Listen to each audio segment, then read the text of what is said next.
Books. So I really enjoy reading, and I read about 100 books last year, and that was a lot, and I spent way more time than I probably should have reading. So this year I've decided to dial it down. My goal is only 50, which is still a lot of books because honestly, I do really enjoy reading, but I figured to look like I have a little bit more of a life, I'll read a little less. And with that, I have a lot of books I want to read, and I go to a lot of used bookstores. I go thrifting a fair amount, so I pick up a little book every now and then, and through that I have a fairly large physical TBR. And with that, I have 10 books that I really particularly want to read in 2025.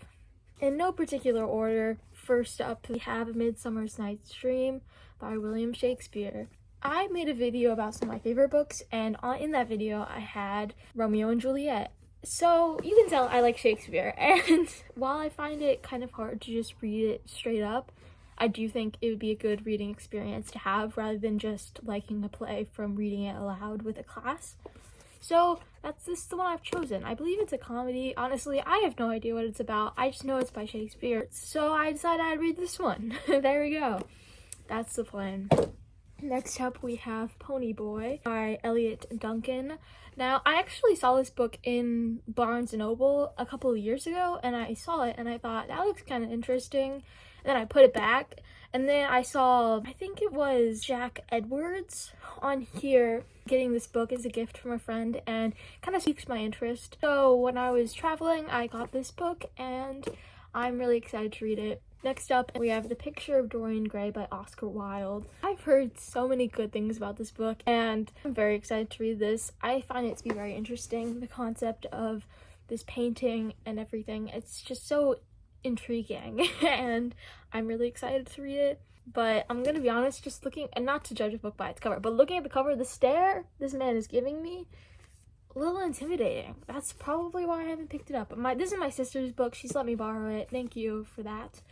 And next up, and a book I really want to read, is Lonely Castle in the Mirror. And it's a story about loneliness, misunderstanding, and I'm reading the back of the book while I say this, and being set free by the power of friendship, empathy, and sacrifice. And that's just a lot of very interesting themes that I think I'll really enjoy, so I look forward to reading it. Next up, in a book by another favorite author, we have If Beale Street Could Talk by James Baldwin. I love James Baldwin's work, Giovanni's Room, so I'm very excited to read this, and as you can see, I got it on sale. And I just love James Baldwin's writing. This next one is a bit of an outdated title, just in the sense that Asperger's is not the correct word for autism now, but as I've got diagnosed with autism recently, the person diagnosing me recommended this book, so I got it, and that is Pretending to be Normal, Living with Asperger's Syndrome by Leanne Holiday Wiley.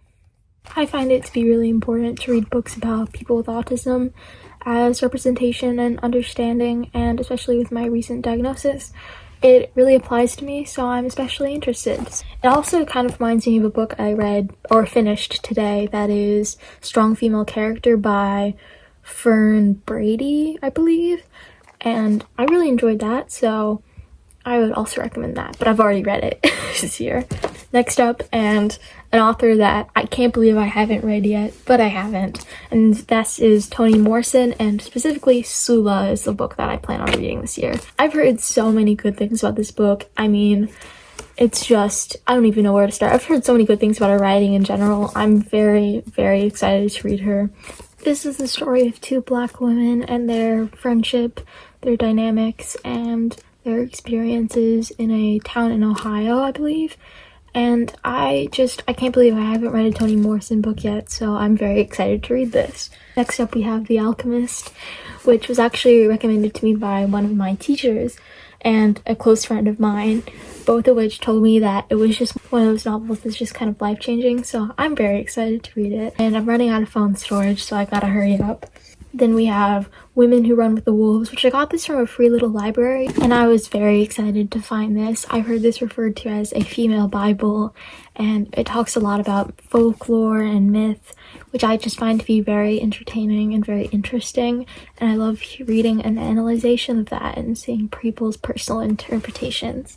And the last on my list, and a list that would not be complete without a memoir, Smoke Gets in Your Eyes. And again, I just love memoirs, and this is a memoir of someone working in a crematory, and it apparently comes with a lot of humor and insight and a lot about mortality, which I find really interesting, especially as it's a very unique story because that's not somewhere I would ever really consider to work. So being able to read someone's perspective I find to be very fascinating. And those are the 10 books that I really want to read in 2025. I'll try to hold myself to it, who knows. I always get distracted finding new books, but I'm very excited to read them all, and I hope you have a good day.